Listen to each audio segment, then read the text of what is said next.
Je vous le disais en titre, un projet éolien qui n'est pas le bienvenu. L'association Brive-Tizay dans le Berry milite contre cette installation.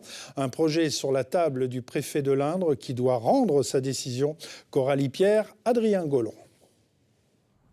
Une vue panoramique sur la campagne berrichonne qui risque bientôt de changer.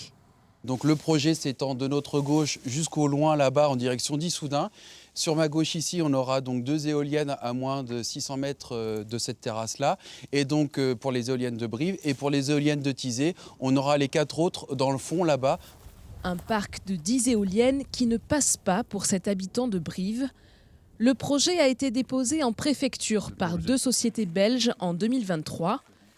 Avec d'autres riverains, Antoine Johanneau a monté une association pour s'y opposer. On va finir les dernières enveloppes. Rejoint par 2 autres bénévoles, il prépare des vœux un peu spéciaux pour les habitants des 2 communes. À travers la carte de vœux, nous offrons un petit bien précieux. Et donc ce petit bien précieux est simplement de la terre prélevée soit sur Brive, soit sur Tizay. Un sachet de terre pour symboliser l'impact de ce projet sur la biodiversité.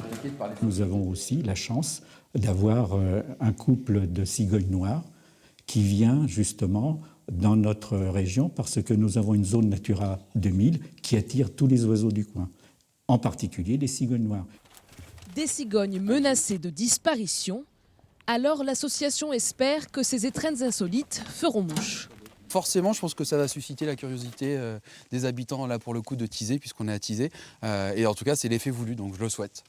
La maire de Brive a aussi droit à sa lettre. Comme 85% de sa population, elle est opposée au projet. Le conseil municipal a d'ailleurs émis un avis défavorable. Ça nous rapporterait entre 40 000 et 50 000 euros par an pour 10 pieds d'éoliennes. À l'époque, j'avais fait grosso modo un calcul.